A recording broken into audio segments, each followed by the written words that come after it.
Mr Deputy Speaker, and I'm very grateful to my friend, the Honourable Member for East Worthing and Shoreham, for securing this debate. And can I also take this opportunity to thank him formally in the House for so willingly and adeptly taking on the chairman role of the Yemen APBG earlier this year when I was made PPS to DFID. Members will know that Yemen is an issue very close to my heart.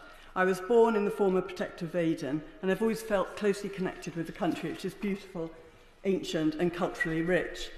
I was first elected in 2015 and often spoke in Yemen in that parliament.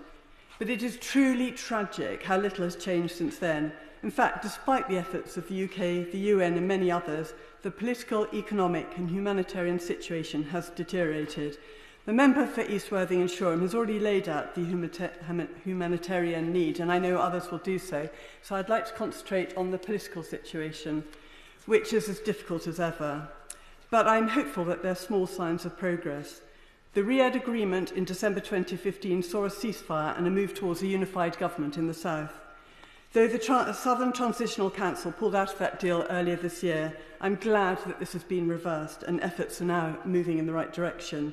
This is a really important step, and we must praise the efforts of the Saudis and the Emiratis to bring it about.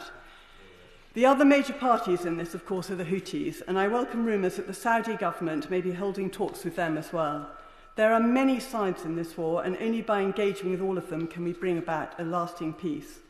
With that in mind, I am glad that UN Special Envoy Martin Griffiths recently held talks with the Iranian diplomats in Geneva. Working with Iran will be crucial in bringing the Houthis on board. The UK government, the UN and MPs in Parliament must continue to support Martin Griffiths in his efforts to promote his joint declaration. This aims for a national ceasefire, humanitarian and economic measures and the resumption of a comprehensive political process. It provides a framework for peace in Yemen, an olive branch that various factions must now reach out and grasp. And I'd like to end by talking briefly about an ecological disaster waiting to happen off Yemen's shores. The Safar oil tanker is anchored about 37 miles off Hodeida in the Red Sea. It has received virtually no maintenance since the start of the war in 2015.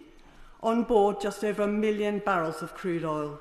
Experts have warned of an environmental catastrophe if the vessel breaks apart. The marine ecology of the Red Sea would need over 30 years to recover. The Yemeni environmental group, Home Actor, estimates that more than 126,000 people working in the fishing industry could lose their livelihoods. This will only add to the humanitarian crisis. To make the issue all the more pressing, recent photos appear to show water entering the Safar, which could cause it to sink or explode. The Houthis absolutely must keep their promise and without delay allow UN teams to access the vessel and secure its cargo. Currently, they're refusing because they want the rights to sell the oil. But this cannot be allowed to stand when the environmental stakes are so high. The oil has likely gone off and lost most of its value at any rate. The international community must urgently press the Houthis to give the UN access. And I welcome that the UK government has already done so and urge them to keep up this pressure. This has all been allowed to go on for far too long. I welcome this debate as a chance to raise the profile of this issue. And I hope that by doing so, we can help to move things in the right direction and start getting Yemen back on its feet again. Yeah.